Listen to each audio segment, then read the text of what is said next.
নন্দীগ্রাম 1 এবং নন্দীগ্রাম 2-এ যে ধরনের সন্ত্রাস চলছে, বিজেপির যে সন্ত্রাস চলছে, সেই সন্ত্রাসের উস্কানিটা আরো ভয়ঙ্কর ভাবে। আর হিন্দু হিন্দু করবেন না, আমরা কেউ হিন্দু নই। সুকান্ত মজুমদার বলছে ভালো হিন্দু হতে গেলে বাড়িতে অস্ত্র রাখুন।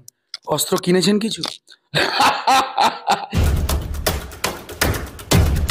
নন্দীগ্রামে রাম মন্দির করবে বলছেন শুভেন্দু অধিকারী।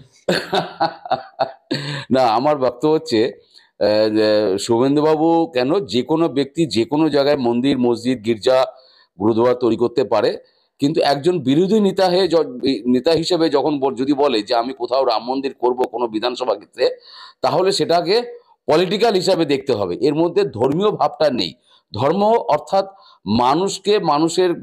মানুষের সেবা করা, ঈশ্বরের প্রতি যে প্রেম ভালোবাসা যেটা থাকে, সেটা ধর্মের মধ্যে থাকে। আর উনি যেহেতু শুভেন্দু অধিকারী, অর্থাৎ উনি যেহেতু হিন্দু সনাতনী, তাহলে ওনাকে বেদ বেদান্ত থেকে 18টা পুরাণ, 24টা উলট পুরাণ, 2টো উপপুরাণ, রামায়ণ মহাভারত পড়তে হবে।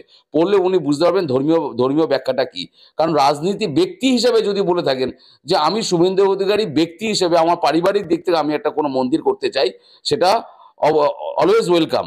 কিন্তু যদি একজন বিরোধী নেতা হিসেবে যদি বলে থাকেন, তাহলে মনে হবে এখানে সারা বাংলায় উনি ধর্মীয় উস্কানি দিতে যাচ্ছেন, যেটা বাস্তব নয়। এবং রাজনীতি ক্ষেত্রে এটাকে হিংসার একটা জায়গায় হিংসার জায়গায় নিয়ে আসবে। তাতে কি হবে, ওই নন্দীগ্রাম 1 এবং নন্দীগ্রাম 2-এ যে ধরনের সন্ত্রাস চলছে, বিজেপির যে সন্ত্রাস চলছে, সেই সন্ত্রাসের উস্কানিটা আরো ভয়ঙ্কর ভাবে বেড়ে যাবে। আমি অনুরোধ করবো শুভেন্দুবাবুকে, আপনি আপনার বাড়িতে হোক, কোথাও হোক, কোনো জায়গায় আপনি ব্যক্তি শুভেন্দু অধিকারী করতে পারেন। রাজনৈতিকগতভাবে যদি রাম মন্দিরের কথা যদি আপনি বলে থাকেন, তাহলে আপনি ধর্মীয় মেরুকরণের যে চেষ্টা বাংলায় আপনি করতে চাইছেন, বাংলার মানুষ বারবার প্রমাণ করে দিয়েছে এখানে ধর্মীয় মেরুকরণের কোনো জায়গা নেই। এখানে সর্বধর্ম সমন্বয়ের ব্যাপারটা সবচেয়ে বেশি অগ্রাধিকার পায়। আর সেই জন্যই বাংলায় মমতা ব্যানার্জি দীর্ঘদিন ধরে রাজ করছেন। শুভেন্দু অধিকারী কি তাহলে প্রকৃত সনাতনী? তিনি রাম মন্দিরের কথা বলছেন আর আপনারা এখানে বসে বসে বাইট দিচ্ছেন। না, তাহলে তো বলতে হয়, আমি তো বহু মানুষ জানে আমি একটু ঈশ্বর ভক্ত বেশি, এবং আমার মেন সাবজেক্ট আমি বলি আমার মাইথোলজি। রাম মন্দির তো করলেন না। রাম মন্দির কেন? আপনি ভোলেনাথের মন্দির, মা দুর্গার মন্দির, কালী মন্দির, মা তো একটাই, বিভিন্ন নামে পরিচিত। আপনি যেখানে ইচ্ছা মন্দির করতে পারেন। একজন ব্যক্তি হিসেবে মন্দির, মসজিদ কেউ করতেই পারে, গির্জা করতে পারে, গুরুদ্বারা করতে পারে, 32টা তাদের উপাসনা স্থল তৈরি করতেই পারে। কিন্তু উনি আমার বক্তব্য হচ্ছে যে উনি যে বিরোধী নেতা হিসেবে বলছেন কিনা, একজন পলিটিক্যাল পার্টি লিডার হিসেবে বলছেন কিনা। যদি পলিটিক্যাল পার্টি লিডার হিসেবে বলেন, তাহলে কিন্তু এর মধ্যে একটা, ওনার বক্তব্যের মধ্যে একটা উস্কানিমূলক ব্যাপার আছে, যেটাকে বাংলার মানুষের মধ্যে একটা হিংসা ছড়াবে। হিংসার বাতাবরণ যদি তৈরি হয়, তাহলে দাঙ্গা ও বিভিন্ন রকম, আমি বলতে চাইছি না, হিংসার মাধ্যমে অনেক কিছু ঘটতে পারে। সেটা বাংলার মানুষ, আমার মা বোনেরা কেউ চায় না, আমরাও চাই না, মনে প্রাণে চাই না। শুভেন্দু অধিকারী বলছেন বিশ্ব হিন্দুদেরকে ঐক্যবদ্ধ হতে, হিন্দুদেরকে এক হওয়ার কথা বলছেন, আর আপনারা বলছেন হিংসা ছড়াবে। না, আমি তো বললাম আপনাকে, ব্যাখ্যাটা বুঝতে হবে। দুটো ব্যাখ্যা, একটা হচ্ছে ব্যক্তি হিসেবে মন্দির তৈরি করা, আর পলিটিক্যাল হিসেবে তৈরি করা। যেমন রাম মন্দির, অযোধ্যা রাম মন্দির তৈরি হচ্ছে একটা বিভিন্ন দাবি, হাজার হাজার বছরের দাবি ছিল। সেই দাবিটা প্রধানমন্ত্রী হোক, উত্তরপ্রদেশের গভর্নমেন্ট হোক, তারা রাম মন্দির তৈরি করেছে। কেউ তো আমরা অস্বীকার করিনি। অনেকে বাংলার বহু মানুষ রাম মন্দির দেখতে গেছে, কেউ অস্বীকার করিনি। কিন্তু রাম মন্দির, যে রামের যে মূর্তি তৈরি হয়েছে ওখানে, আমি এখনো বলছি, অল ন্যাশনাল বলেছি, সিয়া মাতা কোথায়? সীতা মাতার 10 নামের মধ্যে 3 নম্বর নাম হচ্ছে সিয়া, অর্থাৎ মাকে বাদ দিয়ে, লক্ষ্মীকে বাদ দিয়ে ভগবান বিষ্ণু পুজো যেমন হয় না, সীতা মাতাকে বাদ দিয়ে রামের পুজো হয় না। ওখানে যে বালক রামের যে মূর্তি তৈরি করা হয়েছে, ওখানে যে রামলালা ছিল, রামলালা মানে অর্থাৎ ছোট রাম, শিশু রামের যে মূর্তি ছিল, সেটাকে দিয়ে বালক রামের করছে।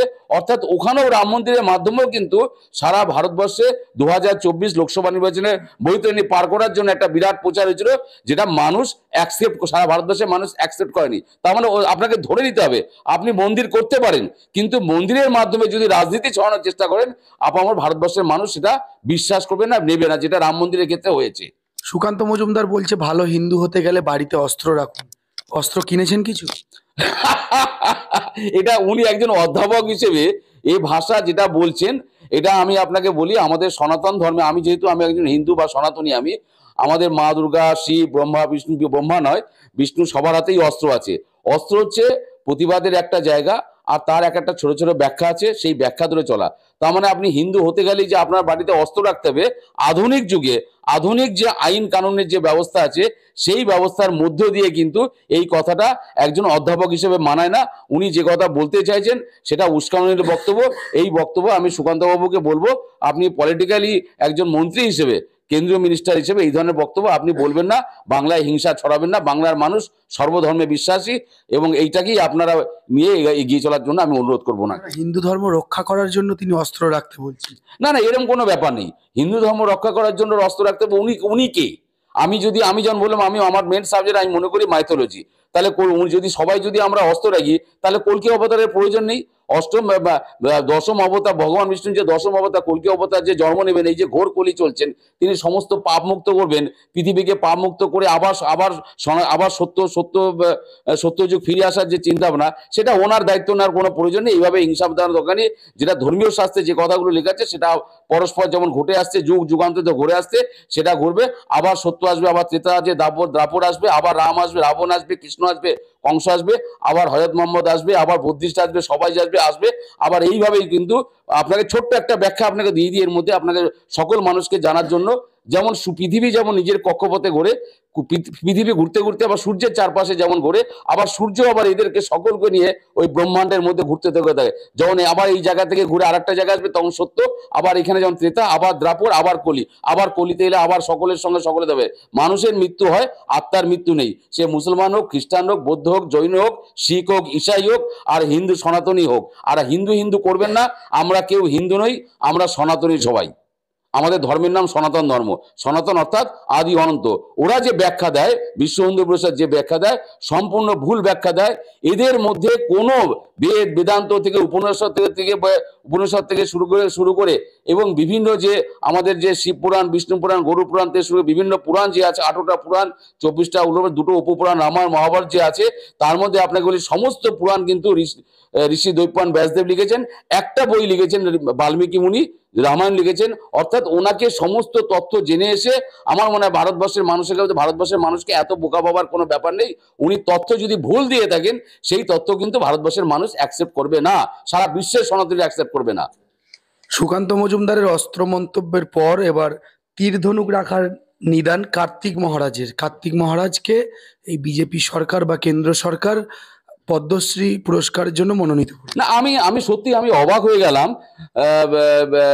একটা সময় আজ থেকে 10 বছর 20 বছর মোদী সরকার গভর্নমেন্ট আসার আগেও পর্যন্ত যারা পদ্মশ্রী, পদ্মভূষণ, পদ্মবিভূষণ বা ভারতরত্ন এবং অর্জুন পুরস্কার যারা পেতেন, বড় বড় প্লেয়ার, খেলোয়াড়, যেমন আমি বলবো যেমন মিঠুন চক্রবর্তী, দাদা সাহেব ফালকে পুরস্কার দেওয়া হয়েছে, অমিতাভ বচ্চন পুরস্কার হয়েছে, এরকম বড় বড় সিঙ্গার যারা সমাজের যে যারা চিন্তা ভাবনা করে বিভিন্ন দিক থেকে, সেটা অর্থনীতি হতে পারে, সাহিত্য হতে পারে, নাট্য ব্যক্তিত্ব হতে পারে, বিভিন্নভাবে যারা খেলাধুলার মাধ্যমে হতে পারে, যারা এবং অনেক ব্যক্তি আছে যারা সমাজের বিভিন্ন রকম ভাবে সোশ্যাল কাজ করে।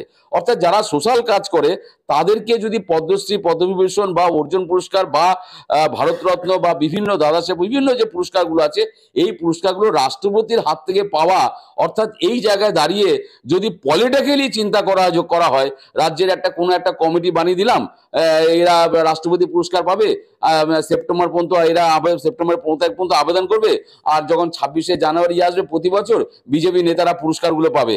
এই ধারণাটা আমার মনে হয় কোথাও একটা বিরাট ভুল হচ্ছে।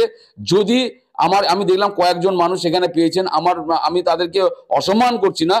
ভারত সরকারকে অনুরোধ করব যে আপনি যে পুরস্কারগুলো দিচ্ছেন সেই পুরস্কারগুলো যেন হেলায় যেন নষ্ট না হয়, বা এমন একটা জায়গায় নিয়ে যান যেন এই পুরস্কারগুলোর মান, যে সম্মান, যারা এর আগেও যারা বড় বড় পুরস্কার পেয়েছেন বিভিন্ন কলা শিল্পের মধ্য দিয়ে, তাদেরকে যেন ছোট করার চেষ্টা করবেন না।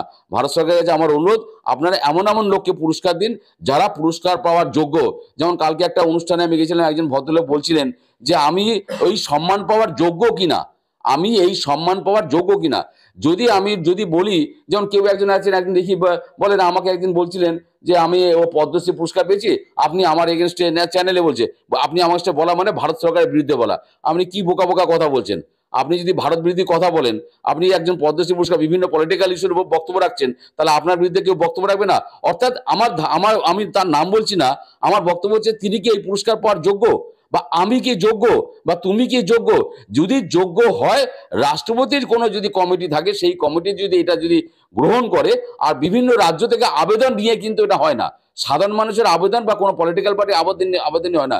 যদি রাজ্য সরকাররা যদি এই আবেদনগুলো যদি করে থাকে, তাহলে ওরা বিবেচনা করে ভালো ভালো মানুষের নাম দেবে। তারা যদি 26শে জানুয়ারি প্রজাতন্ত্র দিবসের দিন যদি এই পুরস্কারগুলো পায়, তাহলে ভারতবর্ষের মান আরো বৃদ্ধি হবে। যাকে তাকে পুরস্কার দিলে আমার মনে হয় এই পুরস্কারের মানটা নষ্ট হচ্ছে। আমি তার মানে বলছি না যে কাউকে আমি ছোট করতে চাইছি না। আপনার নাম? বাদল দেবনাথ।